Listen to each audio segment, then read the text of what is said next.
Hello and welcome to the Empower Couples podcast, where here you get modern, non-boring relationship advice for you and your partner to communicate like pros, fight smarter, and stay on the same team no matter the challenge that you face. I am one of your hosts, Aaron Freeman. And I'm Jocelyn Freeman, but you all just know us as the Freemans. And this episode is titled, Couples That Do This One Thing Repair from Conflicts Faster and More Effectively. Well, I want to repair faster and more effectively. Please, Freemans, tell me the one thing.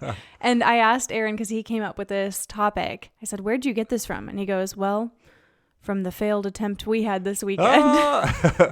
You're giving it away a little bit because I am really connected to this topic. I am surprised that we haven't actually went into this. Specifically. It's a major principle around conflict resolution. And I do want to say before we get into this, I realize a part of why we are so good at conflict resolution and communication in general, besides that this is what we give in our life too, it is that we do this very, very often. And even if it was coming from the subconscious, for whatever reason, we do this very well. Until last week when I didn't. But it's very few and far between. I know that everybody's going to be like, okay, you have to tell us what it is. We will. But first, I want to set the stage that repair, we're just going to say it over and over until you have this memorized.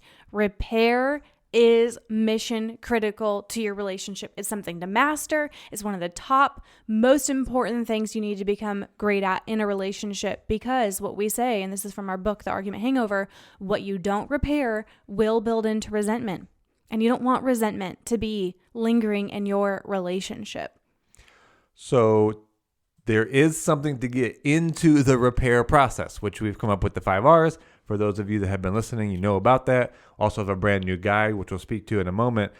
But so if repair is so critical, you have to have someone in the relationship initiate to get you into the repair process. But I hate initiating. I don't want to. They should initiate, right? Which is a whole other thing. But is really a key thing that we have not quite covered.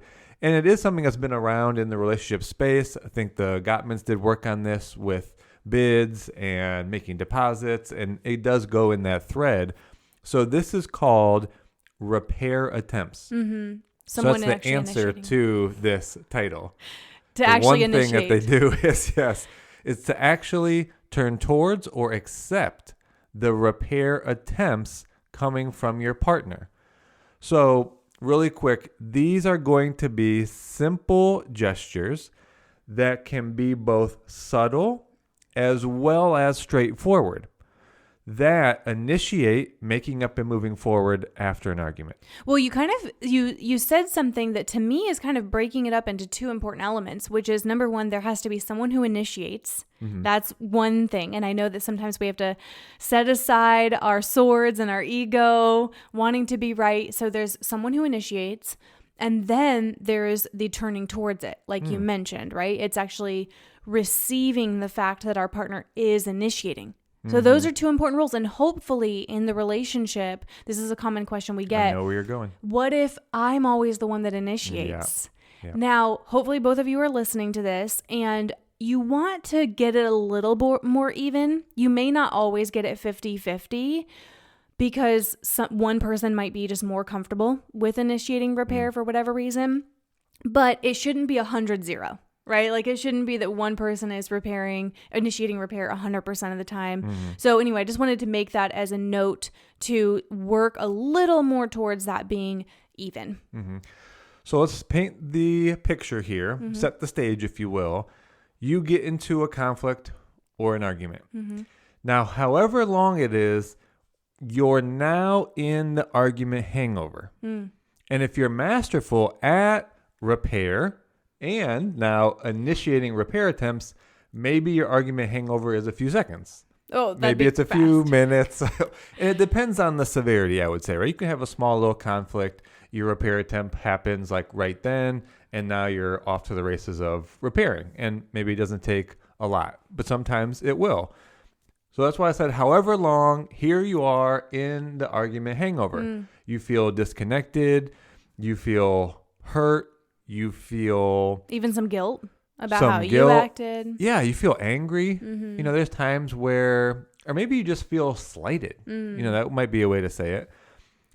Now what happens is that, let's say your partner is doing this, right? So they initiate a repair attempt. It could be subtle. So what they could do is put their hand on your back. They could be just overall playful. Now, what's interesting about that is if you think about the space that you're in an argument hangover, then your partner starts to just be playful with you. Are you going to receive that, or are you going to be pushing away off that energy, if you will? Because that's going to be rejecting the repair attempt. But these are the subtle ones. They might make a joke, might try to bring some humor, maybe say something kind. So these are going to be the subtle ones. Now, they could be more direct because maybe they've downloaded our new Making Up and Moving Forward guide. You're masterful at going through the 5 R's, whatever it is. If it's direct, the most direct and best way to repair as an attempt would be in step 3 of the 5 R's.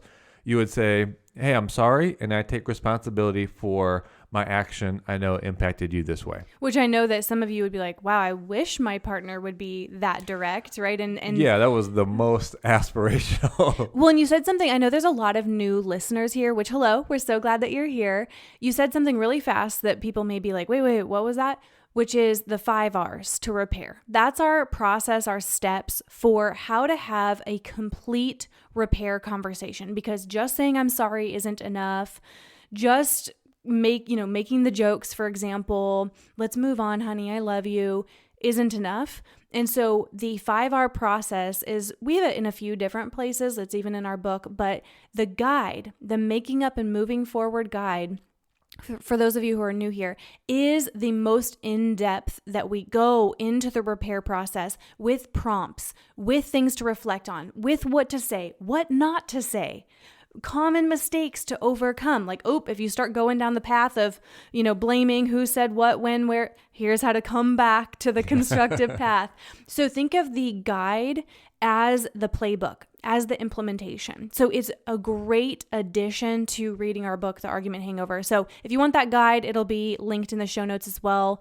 For quick reference, it's thecouplesexperience.com/guide. And we've loved seeing hundreds of you get that already, which is awesome. Let me put this back into context on where we're at, because there are so many little things that happen to make sure that repair is successful.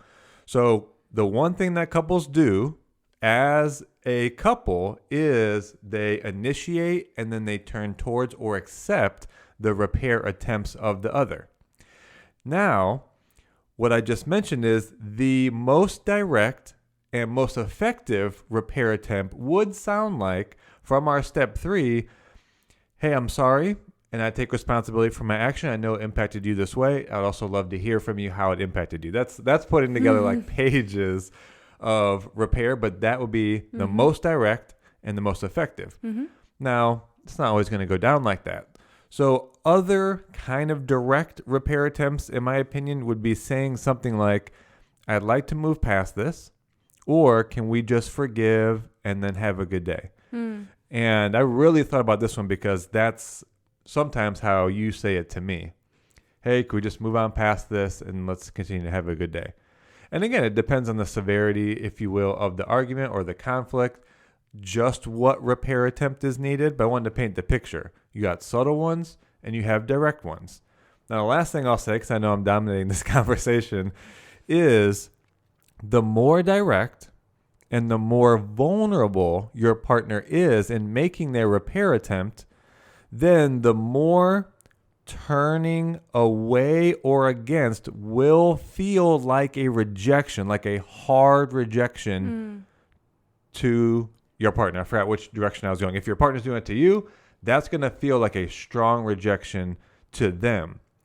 So then this will lead them to be less likely to make another attempt during this particular conflict or hangover. And over time, they will be less likely to even want to initiate at all in the future. Because it's like, I'm going to get rejected anyway. So why would I put myself on the line? It takes courage to even get to the point of initiating repair. For whatever reason, as human beings, it's like, it's easier just pushing you away, not talking to you. This even happened with, we mentioned on a couple episodes ago that we've had some harder situations with a few relationships in our life, 3 people in particular.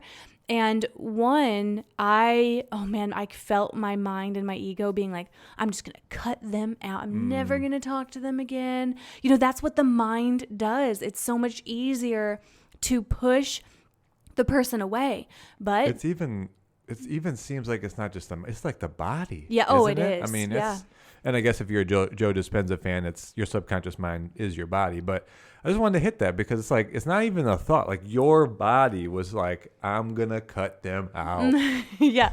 But my higher self, my more conscious self was like, Jocelyn, you're a person who's committed to repair, not just with your husband, but with people in your life. So anyway, I ended up having a repair conversation with one of them, working on the other person. And of course, the other has to come to the table. But I said all that to mean that whether it has to do with your romantic partner or other people in your life, the mind will think it's easier to push them away. So my point, what I'm getting all this around to is, if your partner gets the courage, sets aside the ego enough to come and initiate repair to you, then you reject them harshly, which is what turn away and turn against mean. So the Gottmans came up with 3 terms: turn towards, turn away, turn against. Turning towards means, hey, I'm receiving it. I acknowledge what you're attempting to do. Away would be like being distracted, not paying attention. Against is the harshest, which is, I cannot even believe it. Get away from me. It's really a big like push away, right? So you're not even just turning away, you're pushing them away.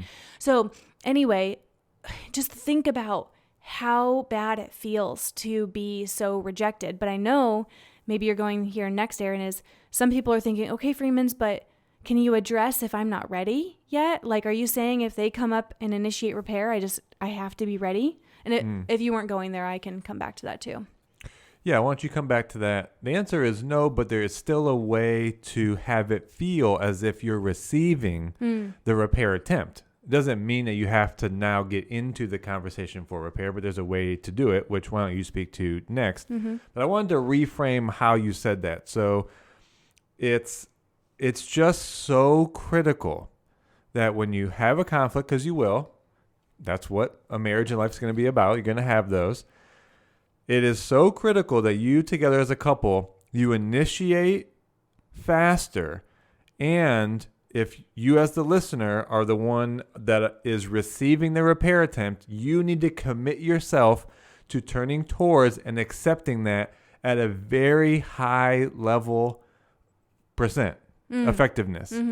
Times that they do it, you really want to focus on that you almost always turn towards and accept their repair attempt and do it quickly. And that is something I realized we've done over our marriage. Whether, again, it was intentional early on, I'm not sure. Maybe just as we've lived the principles, maybe just made sense for us to do that. I don't know exactly why. But let me be honest, back from how I started this week, we had something. I can't even remember. And most couples would say that, right? It was really I don't small. even remember what it was. Yeah. It was at night. And I was having tea or something. And something had already happened. Something was said. And you were initiating a repair attempt, what I would say in a more subtle fashion. And this is where I was contemplating on, it was sort of playful. It was kind of like, hey, let's redirect us. Kind of redirecting. Kind of maybe sorry about that. And I was sitting on the other side of the couch. You were over in the love sack. And I was just stewing. And I was thinking, I'm not going to participate in this repair attempt. And for me, it was like, in the moment, I felt something was being stepped over, or I didn't have the opportunity for me to share the true impact. And then so it didn't seem fair, I guess. It didn't seem fair. Oh, you want to move on? Oh, that's fine for you because it wasn't that big of a deal. But you're not taking responsibility for how this impacted me. So I was over there sitting in it. And so that's where I came up with this. I'm like, oh my gosh, I just realized I was blocking a subtle repair attempt. And over our course of our marriage, what we've done is been very good at accepting each other's. Mm-hmm. I'm like, shoot, I'm really failing at this. Yes. Okay. Yes. And it can be okay to sometimes not be ready. So whether it was that scenario this weekend or when other, more significant or important things have happened and led to conflict, there are times we have said to each other, and this is the key, if you're not ready, you need to communicate with your partner what you need. So you can still turn towards the attempt to repair and communicate what you need in order to be ready. An example of what that could sound like. Hey, I appreciate you, trying to give me a hug and saying you're sorry. I still feel the impact of what happened, and I think I just need an hour to cool off to myself. And I think afterwards, I just need a hug from you and for you to acknowledge how I feel, right? So I'm communicating. Another example with this person that I wasn't repaired with before, letting them know, like, I need some time. I need some time. I'm really in the impact of this, and I need to, and then once we did talk, in order to feel repaired, I need to reconcile all the things that were said. Did you really mean this one? Where did this one come from? And so had I just hoped they would guess what I need to hear, then wouldn't have gone well. But by saying, like, if we're going to move towards repair, these are the things I need to discuss, what I need to ask, what I need to hear apologies for, etc. Letting the person know what you need in order to be on the path to repair, which, here's another point, doesn't always happen in just one conversation. Mm-hmm. So you don't even have to be like, okay, partner, one conversation and all right, we're good. Let's go back to just having the best day ever. If it was something more, maybe that's possible if it was like a small little misunderstanding, upset, whatever. But if it was something more significant that was rooted in other deeper things going on in the relationship, maybe it is a few conversations because maybe hurtful things were said.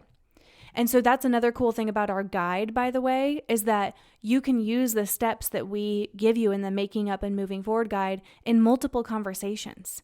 Because we're not about just say you're sorry so that you can move on. It's like, no, you want to make sure it's actually fully repaired and healed so you aren't dragging that into the future. Anything you want to jump in on? I was just going to mention that I know we're using an example of outside relationships, and this really is about your romantic relationship. When you have a process like the 5 R's, the level of commitment that takes is unlikely that you're going to have that from another person that is outside of your partner. So I just wanted to say that. I mean, we do have a special level of friendships and what we're all committed to, and all kind of exist in different realms. So we all kind of know what each other's expertise is. So thankfully, I think people in our life are like, well, the Freemans are the repair people, so let me know what that is. And so anyway, the moral of the story, it really is focused on your romantic relationship, but you could use these tools with a parent or a friend or other people in your life, but you're probably going to have to do most of the quote unquote heavy lifting as far as the details. So back to your main relationship, obviously, I just wanted to say that this does link to overall another principle for your relationship is making more deposits and bids and accepting them and turning towards them. And you have to do that much more than you make withdrawals, like overall. And that's where like your love account comes from. It's a part of our book as well. So this process of making deposits, making bids, and then accepting them overall is just a principle you need to focus on for the health of your relationship. They just become even more significant in the repair attempts because they're going to feel like the biggest, because of the level of vulnerability and emotion that's there. They're going to be like huge withdrawals or deposits. And initiating and actually turning towards this initiation can be a major accepting of the deposit that your partner is bringing to you. Yes. So overall, I just wanted to say that. And there's probably a little bit more I wanted to say on you really need a partner that's going to be willing to get into this with you, right? And be more balanced. I've been listening recently to this idea that you want to have a partner you can contend with. And I hadn't thought of this word before, but maybe other people are familiar with being equally yoked. And it's like you kind of want to be on the same level with your partner, whether it's your intellect, whether it's your emotional intelligence or emotional quotient, life management, your humor, your vision. In a sense, you have to be able to contend. Like if you were playing a sport, you want to play against someone that's equally matched to you. You would honestly get so bored if you were just playing like against little Someone kids terrible, or yeah. someone that, yeah, exactly. Someone maybe your age but had never played, let's say, basketball before. Like I would get bored in 5 minutes. Like I need to play against someone. And there's something in that contention that you see them as an equal, but it also pushes you to get better. And being in a relationship in which you don't have that equal match, you're either going to end up getting bored, which is probably the majority of it. Like if they're not looking to grow or they don't see finances the same as you and they're not willing to really push themselves into vulnerable, uncomfortable places as much as you. Or again, like IQ, EQ, SQ. So you're going to, I think, come up with a lot of struggles. And I think repair attempts, back to my whole point, you want to be really balanced. You want to be equally yoked in the making and the turning towards of these repair attempts as a couple. Which means you both have to value repair in the relationship. You've said this on previous episodes that you don't want to settle for a false sense of comfort instead of having actually true connection and intimacy. And in order to have true connection and intimacy, you need to repair. You need to clean up your mess when you make a mess. Oh, okay. wow. So I think a good summary of this, right, is that repair is required and there are both subtle or direct initiation attempts to repair, right? And you want to ideally be a little more equal in the repair attempts, maybe not exactly 50-50, but meeting in the middle there. When your partner initiates an attempt, you want to turn towards it, acknowledge it, receive it, and even if you aren't ready, let them know what you need in order to move in the direction of repair. Don't just reject it and leave them hanging in the dust. So I think that was great. I'm glad that you chose this as the topic. Aaron, my turn next episode. If you picked this time, I picked next time. But we love you all. We're so glad that you're here. We're excited by this community growing. And if you are wanting to learn more about repair and not only learn about it, but implement it, then go read the page about our Making Up and Moving Forward guide. It's the best, you guys. I can tell that people are loving it. And if you already purchased it, by the way, it's $19, by the way. Like we wanted to make it super reasonable, like less than a great lunch, right? But this can make a huge difference in your relationship.